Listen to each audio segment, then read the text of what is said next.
Assalamu alaikum, Dr. Maria here. Today I will teach you a very important topic of OBS, that is malpresentations. And I will teach you the points which are very important according to exams.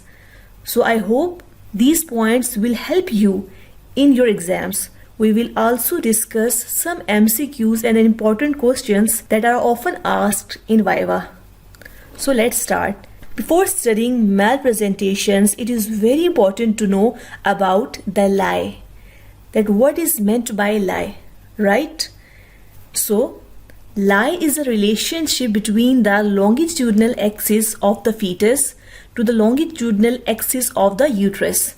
What does it mean? We know that this is the long axis of the uterus and this is the long axis of the fetus. We just have to see the relationship between the long axis of the fetus to the long axis of the uterus.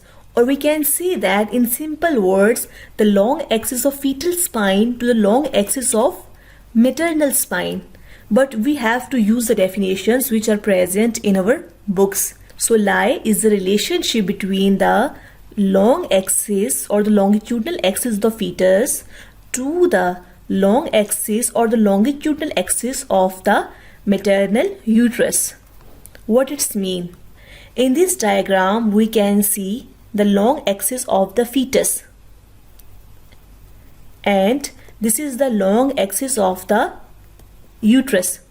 So the long axis of the fetus is parallel to the long axis of the uterus. So we will say that fetus has longitudinal lie. So it is very easy. In the next picture, we can see that the long axis of the fetus is parallel to the long axis of the uterus. So the long axis of the fetus is parallel to the long axis of the uterus. So fetus has longitudinal lie. It's just about how the fetus is lying in the maternal uterus. Just forget about the presentation of the fetus, just focus on the lie. If the long axis of the fetus is parallel to the long axis of the uterus, we will say that this is the longitudinal lie. In longitudinal lie, the fetus lies vertically in the uterus, right? We can look here. The fetus is lying vertically in the uterus. Mean the long axis of the fetus is parallel to the long axis of the uterus. Now in this diagram, we can see that this is the longitudinal axis of the uterus. And this is the longitudinal axis of the fetus, because the long axis of the fetus is in horizontal direction, right? So fetus is lying in the horizontal direction. So we can see that the long axis of the fetus is at 90 angle or perpendicular to the long axis of the uterus, right? So there is a 90-degree angle. So this is the transverse lie. What happens in transverse lie? The long axis of the fetus is perpendicular to the long axis of the uterus, right? Or the fetus is present horizontally in the uterus. Now here we can see that the long axis of the fetus is making an angle of 45 degree to the long axis of the uterus. So this lie is oblique because the baby is not present vertically or horizontally. It is making an angle of 45 degree with the long axis of the uterus. So it is an oblique lie. So in oblique lie, the long axis of the fetus is making an angle of 45 degree. So this can be asked in exams. So first you have to define or tell about the long axis of the fetus. Then you have to tell its relationship with the long axis of the uterus. Now we will understand what is meant by fetal presentation. In order to understand malpresentations, we should understand that what is meant by the normal fetal presentation. Fetal presentation is the part of fetus that directly overlies the pelvis. Normally what happens, the normal lie of a baby is longitudinal, mean it is present in long axis in the uterus, or it is present vertically in the uterus. And the first part that enters in the maternal pelvis is its head. That is called cephalic. So the first head enters into the maternal pelvis. So we say that as first the head directly overlies the pelvis. So normal lie is longitudinal and normal presentation is the cephalic presentation. And in cephalic presentation, the first part that directly overlies in the pelvis is the vertex.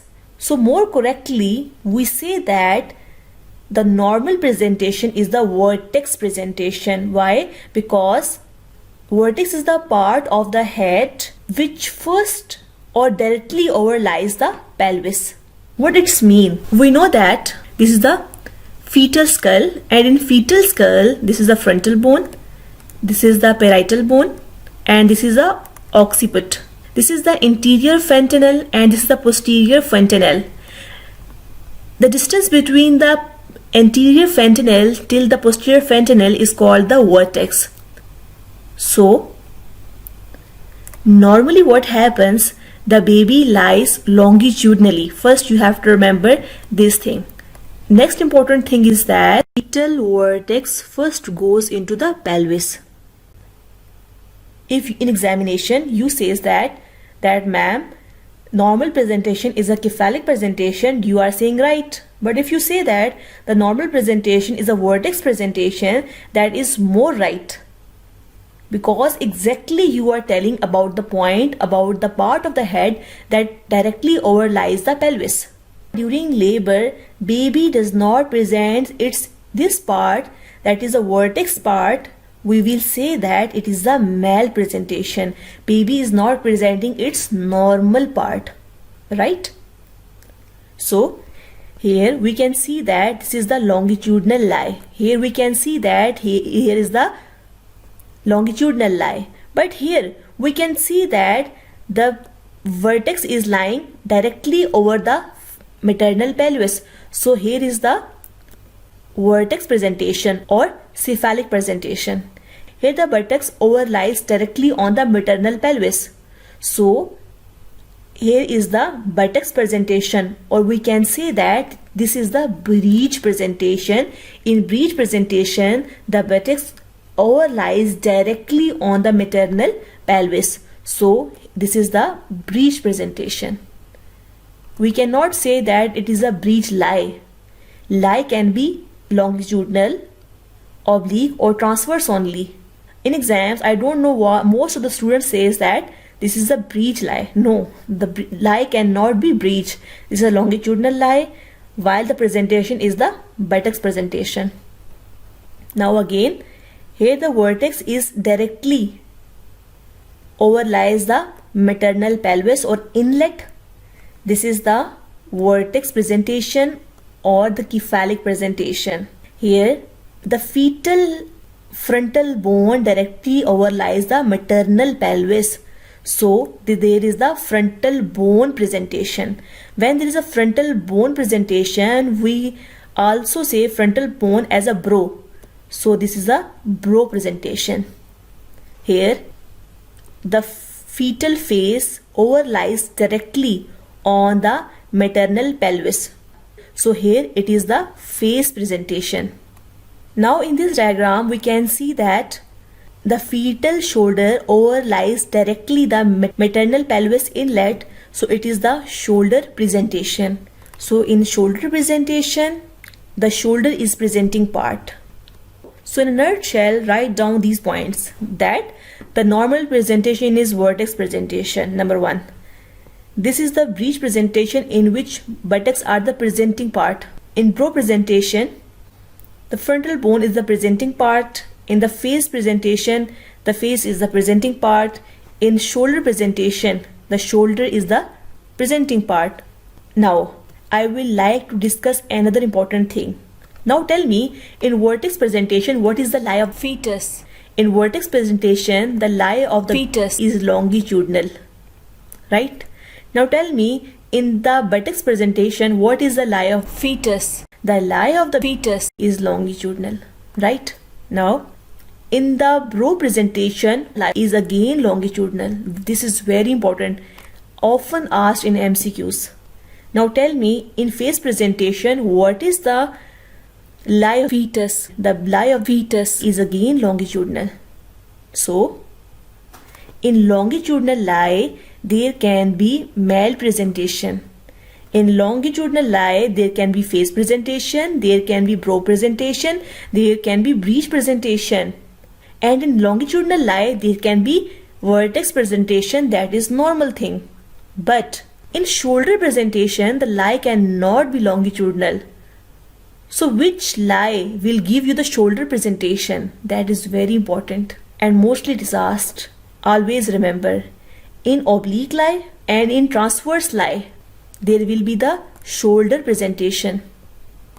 Okay, in both these types of the lies, there will be the shoulder presentation. So fetal lie can be longitudinal, oblique and transverse. In longitudinal lie, the presentations can be breech, or in longitudinal lie, it can be vertex, brow or face. Vertex presentation is also called the cephalic presentation. So now we will talk about the malpresentation causes. And this is very important OSCE and Viva question, that write down the malpresentation causes. So whenever someone asks you about the causes, classify them into the maternal cause, placental cause and the fetal cause, right? So these are the maternal causes, that includes fibroids, especially in the lower segment of the uterus, congenital uterine anomalies and the uterine surgeries. In placental cause, the most common is the placenta previa, because in placenta previa, the placenta covers the lower segment of the uterus and does not allow the vertex to come. The fetal causes includes multiple gestations.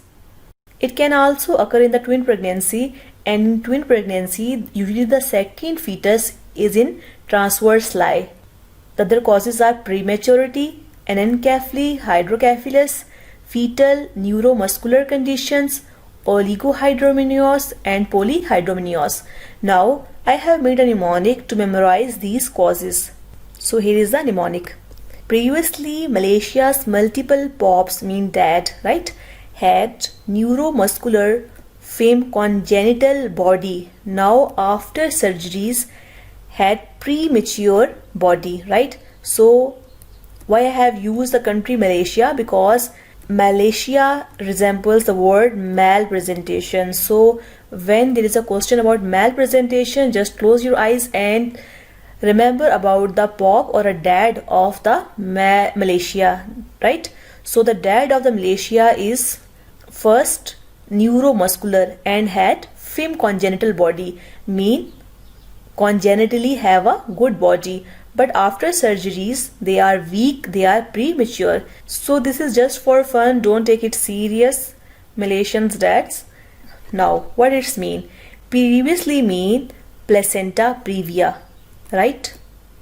And word Malaysia mean malpresentation. Multiple mean multiple gestations. POPs, here the P for polyhydramnios and O for oligohydramnios, right? Had H for hydrocephalus and A for anencephaly, right? And here neuromuscular. Neuromuscular mean fetal neuromuscular conditions. Fem mean fibroids, right? Congenital mean congenital uterine abnormalities. Now after surgeries mean after uterine surgery, had premature body. Here the word is premature, right? This mnemonic or this short story covers all the causes, right? That how the Malaysian pop converts into the premature body pop, right? So here are the important malpresentations that include the face presentation, brow presentation, breech presentation, shoulder presentation and the compound presentation. And again, this is very important Viva and OSCE question, you have to remember this. Now Today we will discuss about the face presentation, all the mnemonics and all the important MCQs. Now I will tell you about the face presentation.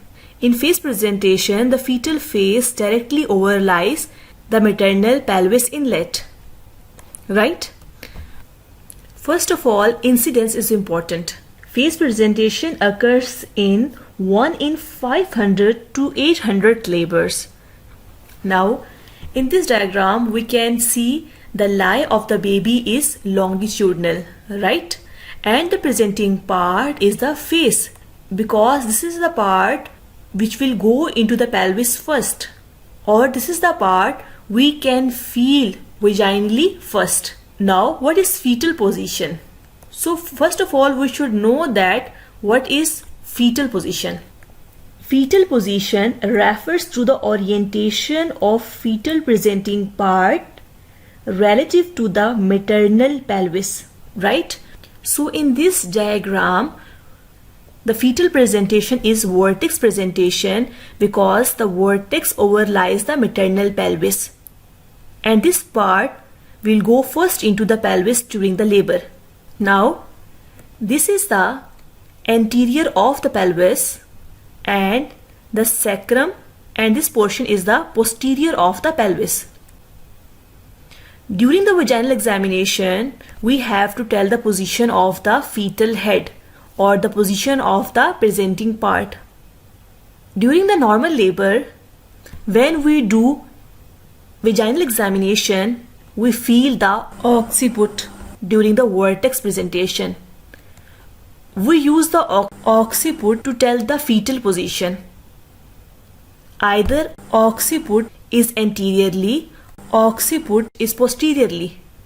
So it is very important to tell the position of the presenting part, and in order to tell the position of presenting part, we have to choose a denominator. That is a bony part. For example, in vertex presentation, right? I will not say vertex position. In vertex presentation, in order to tell the position of fetal head, we use occiput as a denominator.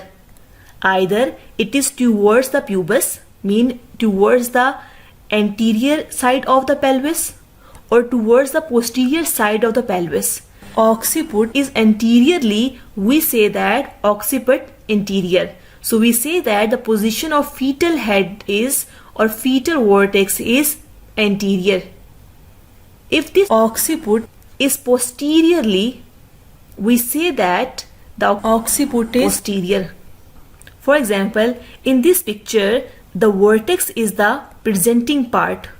But on vaginal examination, we will feel that the occiput is towards the back side of the pelvis. If we draw a line in the middle, this is the anterior part of the pelvis and this is the posterior part of the pelvis. So, if the denominator of the presenting part is towards the back side of the pelvis, we say that occiput is posterior. If it is towards the anterior side, we say that it is the occiput anterior. So the position of the fetus is told by its orientation relative to the maternal pelvis, and we have to choose one part to describe the position. In vertex presentation, we use occiput. So write down. First thing, normal presentation is a vertex presentation. What is the normal fetal position? The normal fetal position is when occiput is anterior, when occiput is towards the anterior side of the pelvis. So occiput anterior is normal fetal position. As in my words, I am using occiput anterior is normal fetal position. So I have used the word occiput. It means I am using this landmark to define the position. So occiput is denominator. Right? Now, in face presentation, when we do per vaginal examination, we can clearly feel the chin. So, chin is a bony hard part. We use this as a denominator. We use this chin to tell the fetal position, mean the position of the presenting part. This presenting part is towards the anterior side of the pelvis or towards the posterior side of the pelvis, right? How? As in this picture, this is the face presentation. And in face presentation, if someone asks you, and if in OSCE someone asks you that tell the position of fetus, so how you will tell the position of the fetus? First you will see the presenting part. You will say that the presenting part is face. When the face is presenting part, we use chin as denominator. Mean with the help of chin we will tell the chin is anteriorly lying towards the anterior side of the pelvis or towards the posterior side of the pelvis. In this picture we can clearly see that the chin is lying anteriorly. So chin is also called as mentum. So what is the position? Mento-anterior. What is the position of the fetus? The position of the fetus is mento-anterior. In this picture we can see that this is the anterior of the pelvis, right? As this is the anterior of the pelvis and this is the posterior of the pelvis, mean here the sacrum is present, and chin mean mentum is towards the sacrum, so mentum is posterior, so this is mento-posterior. So in face presentation the position of fetus can be mento-posterior or mento-anterior. So how easy it is. So what is lie? Lie is the relationship of long axis of the fetus to the long axis of uterus. So both the long axes are parallel to each other. So here the lie is longitudinal. What is presenting part? What is fetal presentation? It is the part of fetus that first overlies or directly overlies the maternal pelvis. Here the fetal presentation is face. Now what is the fetal position? Fetal position means the orientation of presenting part relative to the maternal pelvis, or we can say that we have to tell the position or orientation of the fetal presenting part according to the pelvis. In order to tell fetal position we have to choose one bony landmark, and in case of face presentation we choose chin. Either is mento-anterior towards the anterior side of the pelvis or towards the posterior side of the pelvis. Mean the direction of chin is towards the anterior side of the pelvis or the direction of chin is towards the posterior side of the pelvis, and it is very important because that will tell us either we should give a lady the trial of labor or not. So now I hope it would be easy. That what is the fetal position here? The fetal position is mento-anterior. What is the denominator here? Of course in face presentation the denominator will be chin. Now what is the diameter of the presenting part? As face is coming first, right? This portion is called mentum, mean chin. Below the chin means submento till the bregma is the entering point. So the entering diameter or the engaging diameter is submento-bregmatic, and this is very important MCQ point or the viva point. The engaging diameter of face presentation is 9.5 cm, that is submento-bregmatic. This is the fetal skull. We can look, this is the anterior fontanelle, this is the posterior fontanelle. When we talk about the sutures of the fetal skull, this is the sagittal suture and this is the coronal suture. The point where the sagittal suture and the coronal suture meets is called the bregma. Bregma is the point where anterior fontanelle is present. So here bregma is present.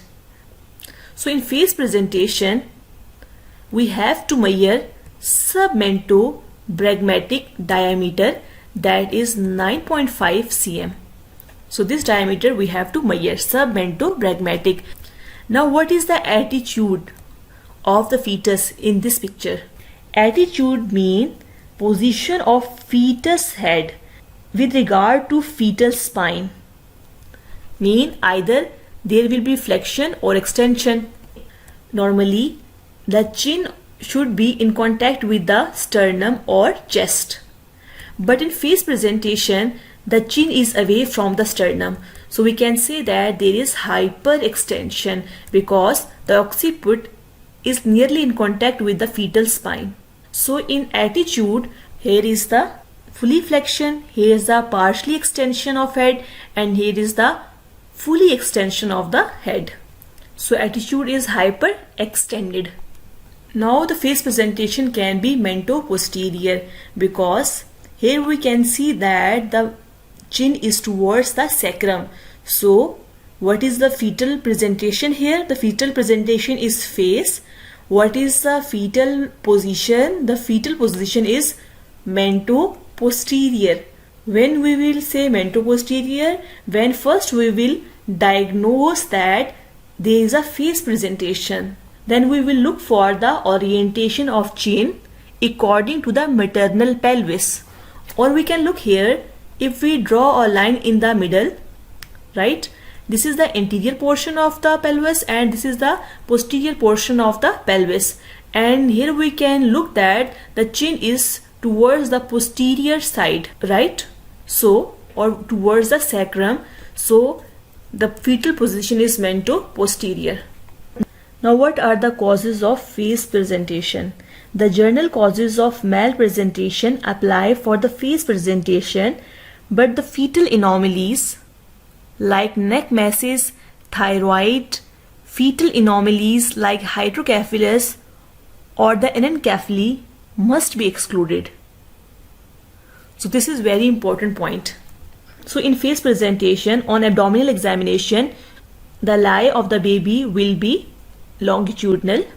You may feel a groove between the occiput and the spine, right? You can feel this if you are expert. On vaginal examination, you will feel the chin, you can feel the mouth, you can feel the malar bones. You can also feel the nose and the orbital ridges easily. Now, how you will differentiate this opening, mouth, with the anal opening which occurs in the breech presentation? Now, in mouth, you can feel the gums. Second thing is that in face presentation, the mouth forms a triangle with the malar bones, right? While the anal opening lies a straight line between two prominent ischial tuberosities, right? So if these are the ischial tuberosities, the anal opening will lie in the center, while the mouth opening will form a triangle with the malar bones. In face presentation, the face presentation can be mento-interior, 60% it will be mento-interior, and it can be mento-posterior, 25%. When face presentation is mento-interior, delivery can be done vaginally. But if it is mento-posterior, always go for C-section. This is the MCQ that will be asked in every exams, right? So just remember it. Another important point I will like to discuss, as I have written here, the delivery can be done by flexion. What it's mean? I will not go into detail about this point, only I want to discuss a point that we know that the cardinal movements of the fetus during labor are these, right? Mean there is engagement, descent, flexion, internal rotation, then there is extension, restitution, external rotation, delivery of shoulder and fetal body. This normally occurs. But during the face presentation, during the mento-interior face presentation, the vaginal delivery can occur how? Again, the same cardinal events will occur except 2 points. Mean the baby will first engage. Of course, there will be descent, but there will be no flexion at this point. There will be extension. Then there will be internal rotation. Will take place with the help of flexion, not with the help of extension. If you are a student of a final year MBBS or a 4th year MBBS, or you have to crack MD or up to IMEM, only memorize this. If you want to study this detail, there is another video in which I have shown these steps, right? So at this point, only remember the delivery of face presentation occurs by flexion. If the descent is very slow or the progress of fetus is very slow, the forceps can be used. In phase presentation, when I say in phase presentation you can do vaginal delivery or you can use forceps, I mean to say that only in mento anterior. So in mento anterior position you can use the forceps, right? And again, when you have to use forceps, you have to fulfill the criteria of the forceps use. Means cervix should be fully dilated, the presenting part should be at least on 0 station or below, right? And what are the absolute contraindications of the phase presentation? Again, a very important viva question or the OSCE question or the MCQ question, that is the vacuum delivery. You can never use vacuum. At this point, if there's a fetal distress, don't use fetal scalp clips or blood sampling. Don't take blood sample from the fetus head, right? If there is a fetal distress, go for cesarean. Now, the most important part, that is a mnemonic.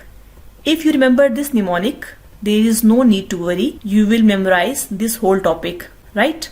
So I have made this mnemonic. Chinese soldier do wear helmets, that is of $9.5, and keep their face hyperextended, because most of the soldiers that they keep their head or face hyperextended, right? 60% move anteriorly to the right path with force.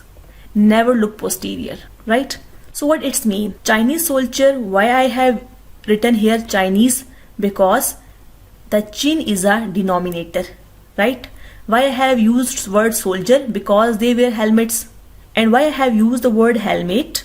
Because we wear helmet on the head and a strip below the chin. Below the chin means submento and head mean bregma.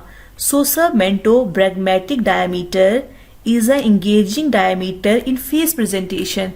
In phase presentation, the face will first enter into the pelvis, and what will be the diameter of that presenting part?